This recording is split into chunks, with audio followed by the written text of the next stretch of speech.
Welcome to the third part of the discussion of competitive advantage. This is Dr. Kent Gregory, and we'll be following and covering essentially the last part of the chapter of Chapter 5 from Frank Rothermel's Strategic Management 5th edition that came out in 2020. So let's continue with this. So we've talked about different ways to measure, engage competitive advantage. And the final measurement or way to gauge it that we'll look at is the triple bottom line. And I'll be honest, when the triple bottom line first came out, or when I first encountered it, I didn't necessarily buy into it too much. It didn't seem to be particularly relevant to the business situation at the time. But now I've come to really value it, particularly sitting here in September 2020. I think a lot of what it does is really address some of the issues that are and trends that are or forces out there would be a better way to discuss it than or name it than trends. But the forces that are out there that are affecting everyday life as well as business and organizational decisions. So at any rate, there are three dimensions fundamental to sustainable strategy according to the triple bottom line. So the first, profit. This is the economic division. A business has got to be profitable to survive. And I think we would all agree to that. And even if we're talking about an organization where the organization is, say, a nonprofit, they do have to make a certain amount of revenue to survive.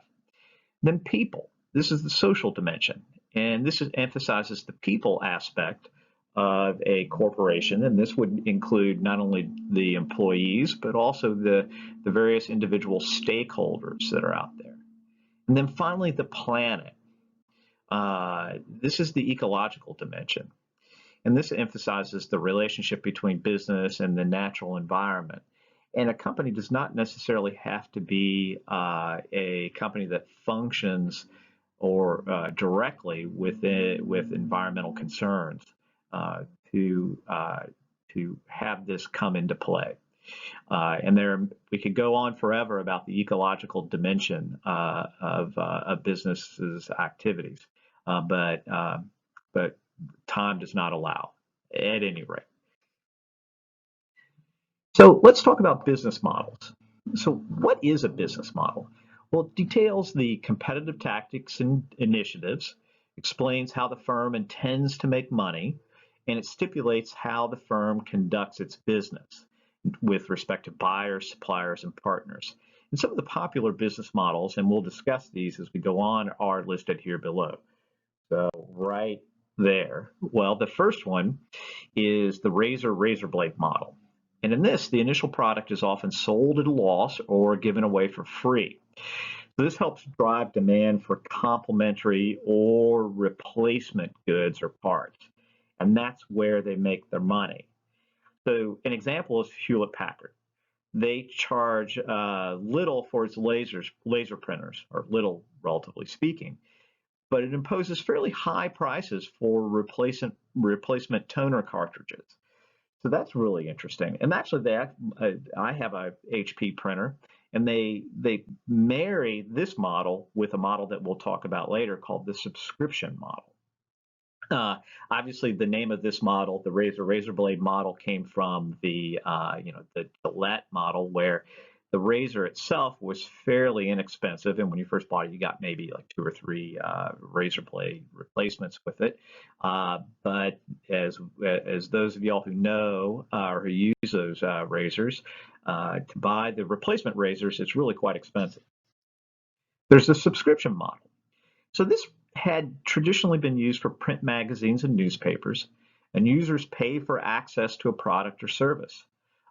So examples would be cable television, satellite radio, health clubs, maybe even Spotify or Netflix. Then there's the pay-as-you-go model. So users pay for only the services that they consume. So examples would be utilities that provide power and water, cell phone service plans. And then there's the model called the freemium. So this is free plus premium business model. So this provides the basic features free of charge, but then the users have to pay to upgrade for premium services, and such as certain advanced features or add-ons. Examples would be software trials with an option to buy. You could also even use Spotify for that. So with Spotify, as we all know, you can get the basic model, but then you have to listen to ads. But if you upgrade, you can avoid the ads and skip through songs and view lots of stuff out there.